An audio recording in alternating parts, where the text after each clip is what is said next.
أشرقت نفسي بنور من فؤادي حينما رددت يا رب العباد، وانتشت روحي وصار الدمع يجري. السلام علیکم ورحمۃ اللہ وبرکاتہ۔ محترم ناظرین کرام،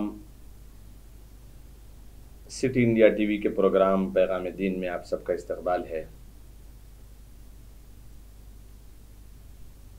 بیت المقدس کی تاریخ آپ کے سامنے سلسلہ وار ایپیسوڈز کی شکل میں پیش کی جا رہی ہے، جس کا یہ 32واں ایپیسوڈ ہے، 32 پارٹ۔ پچھلے ایپیسوڈ میں آپ کے سامنے سلطان عبدالحمید رحمۃ اللہ علیہ کے جرأت مندانہ فیصلوں اور آپ کے ان فیصلوں کی وجہ سے یہودیوں کی دشمنی اور خلافت عثمانیہ کو ختم کرنے کی سازش آپ کے سامنے بیان کی جا رہی تھی۔ چنانچہ سلطان عبدالحمید ثانی کے ان فیصلوں کے بعد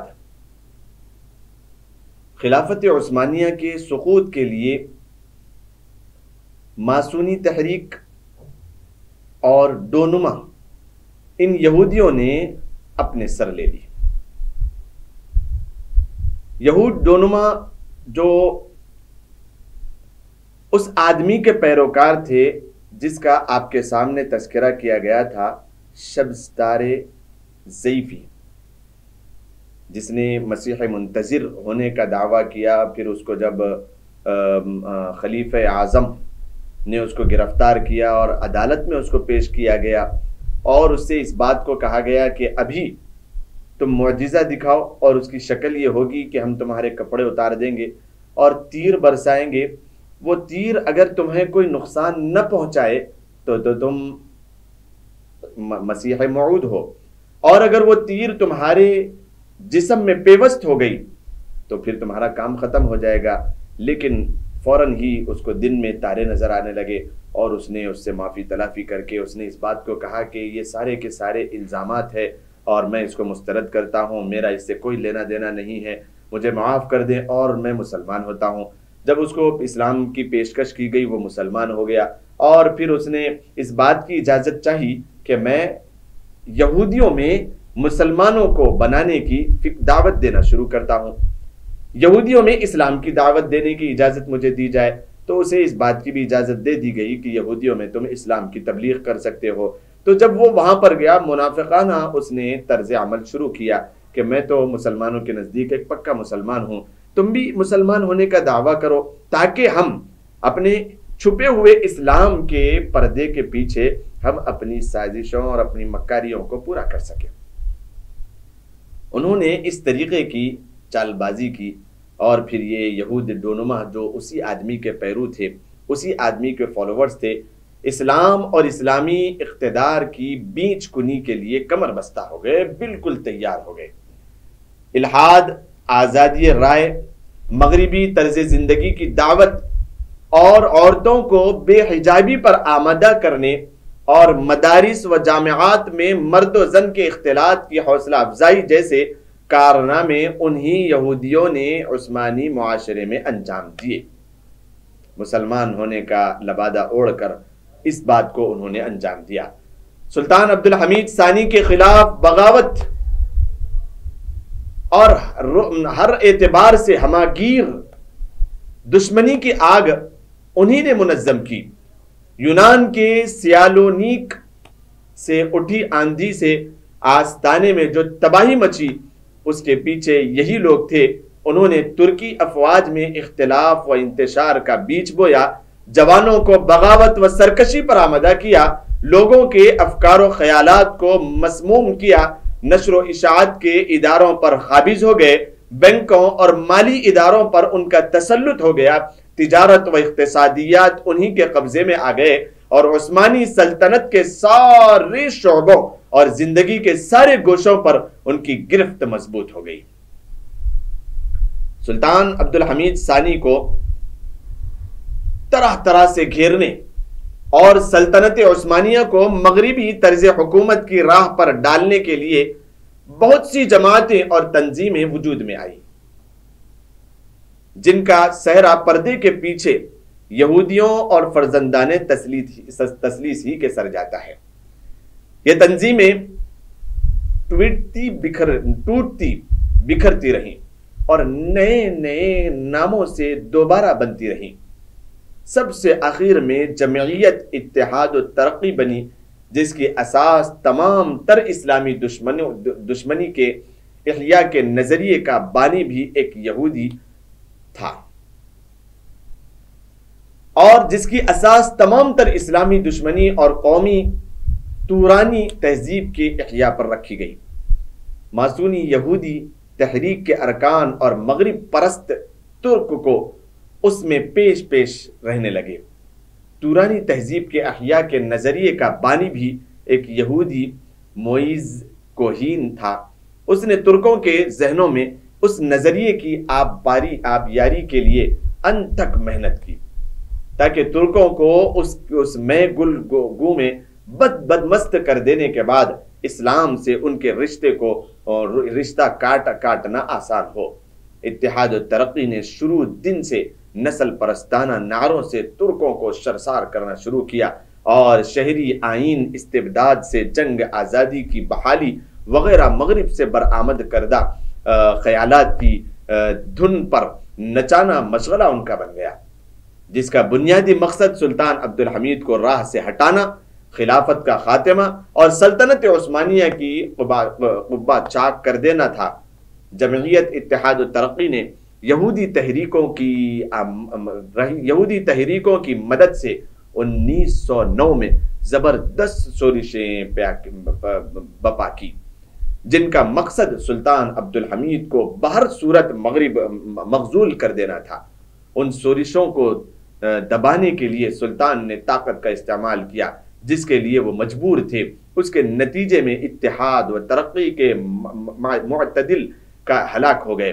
اس کو بہانہ پا کر اس انجمن کے عسکری بازو نے یہودیوں کی مدد سے یونان کے سالونیک شہر سے آستانے پر دھاوا بول دیا، جو سلطنت عثمانیہ کا پائے تخت تھا، اور سلطان کو ان کے سارے مذہبی و شہری اختیارات سے بے دست پا کر کے معزول کر دیا۔ معزولی کی اطلاع سلطان تک پہنچانے کے لیے اس جمعیت نے جو چار رکنی کمیٹی تشکیل دی تھی، اس کا سربراہ اور ترجمان بھی یہودی ایمان نوتل قرہ سو تھا۔ یہ اسپینی یہودی تھا اور دنیا کی مجلس ماسونی کا ہیڈ کوارٹر تھا۔ اس نے شاہ کے خلاف شورشوں اور ہوا دینے کے کلیدی کردار ادا کیا تھا۔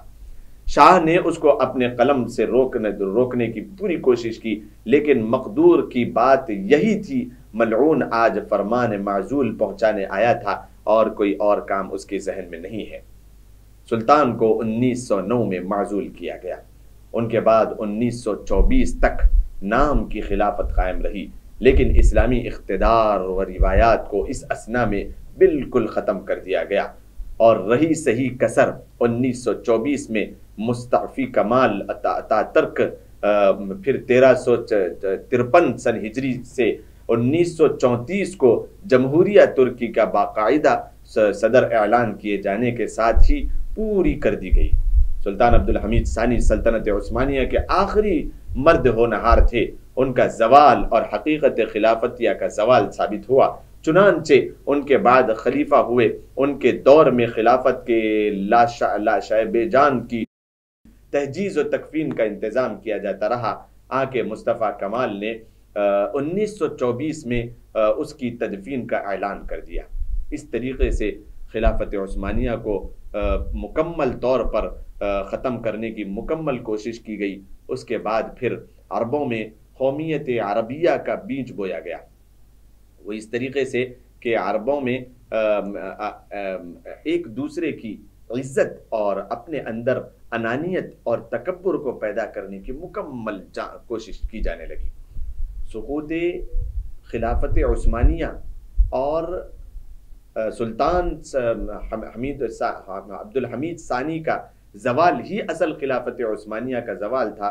اس کے بعد 6 سال تک بس خلافت عثمانیہ نام کی چلتی رہی، پھر اس کے بعد عربوں کو ایک دوسرے کے ساتھ بھیڑنے اور ان کے اندر انانیت اور تکبر کو پیدا کرنے کی پوری کوشش کی گئی۔ دوسری طرف انگریزوں نے اس سلسلے میں بھرپور کردار ادا کیا، جنہوں نے عربوں کو عثمانی سلطنت کے خلاف یہ کہہ کر اکسایا کہ عثمانی تمہاری زبان، تمہارے کلچر اور تمہاری تہذیب کے حوالے سے امتیازی برتاؤ کر رہے ہیں۔ عثمانیوں کے خلاف یہ سراسر بہتان تھا اور دور رس سازش کا ایک حصہ۔ اس مشن کو ایک انگریزی فوجی افسر اور اہل قلم لارنس 1888 مطابق 1935 عیسوی نے بڑی محنت، ہوشیاری اور لگن سے انجام دیا۔ یہ شخص انگریزوں اور عربوں کے درمیان رابطے افسر اور عربوں میں برطانیہ کا انٹیلیجنس کمشنر تھا۔ جنگ عظیم اول اور اس کے بعد امریکہ شریف حسین 1270 ہجری مطابق 1854 سے لے کر 1350 ہجری سے 1931 عیسوی کی عمارت کے علاقوں میں برسر عمل رہا۔ سن 1916 تا 1918 عیسوی توبہ طور خاص اس نے عربوں کو ترکوں کے خلاف بھڑکانے کا فریضہ اس شد و مت سے انجام دیا کہ عالمی صحافت میں اس وقت اس کا نام ہی عربوں کا بے تاج بادشاہ پڑ گیا تھا۔ اس نے واضح طور پر اعلان کیا تھا کہ ہمارا بنیادی مقصد اسلامی اتحاد کو پارا پارا کرنا اور سلطنت عثمانیہ کی بیچ کنی کرنا ہے۔ نیز اس نے صاف صاف کہا تھا اگر ہم عربوں کو ترکوں سے اپنا حساب بیک وقت اور سختی کے ساتھ بے باک کرنے پر آمادہ کرنے میں کامیاب ہو جاتے ہیں تو ہم ہمیشہ کے لیے اسلام کے خطرے کا سدباب کر لیں گے۔ اس طریقے سے انہوں نے عربوں میں ایک ہلچل مچا دی۔ پھر اس کے بعد انہوں نے کس طریقے کا کارنامہ انجام دیا، اجازت دے وقفے کی، وقفے کے بعد انشاءاللہ آپ کے سامنے اس بات کو رکھا جائے گا۔ تب تک کے لیے اجازت دیں۔ السلام علیکم ورحمۃ اللہ وبرکاتہ۔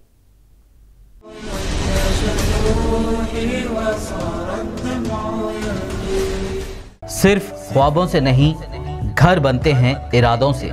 M S techno and company builders and developers لے کر آئے ہیں ایک نیا project Sabri's Umar enclave super deluxe construction, شاہوں کے شہر حیدرآباد میں، چار مینار کے دامن میں، صرف 1 کلومیٹر کے فاصلے پر اعظم پورہ فرحت نگر علاقے میں۔ Booking start. مزید تفصیلات کے لیے رابطہ کریں 9959023786 9959023786 9581528002 9493854625۔ حیدرآباد میں کامیابی کے جھنڈے گاڑنے کے بعد اب آپ کے شہر محبوب نگر میں ایم ایس اکیڈمی پیش کرتے ہیں۔ M S girls junior college. M S girls junior college انتہائی رعایتی فیس پر کارپوریٹ درجے کی تعلیم۔ M S girls junior college. M S college کے طلبہ نے قائم کی اب تک کئی ریکارڈ۔ میڈیسن آئی ٹی کے سرکاری اداروں میں سینکڑوں طلبہ نے حاصل کی مفت نشستیں۔ سال گزشتہ میڈیسن کی 1/3 نشستوں پر ایم ایس کالج کے طلبہ کا ہوا قبضہ۔ ایم ایس کالج کی پرشکوہ عمارت میں پورے تعلیمی ماحول میں طالبات کو معیاری تعلیم فراہم کی جاتی ہے۔ اپنے بچوں کے تابناک مستقبل کی مضبوط بنیاد کے لیے آج ہی داخلہ کروائیں۔ M S girls junior college انتہائی رعایتی فیس پر کارپوریٹ طرز تعلیم۔ M S girls junior college. Cosmic Break Zone CBZ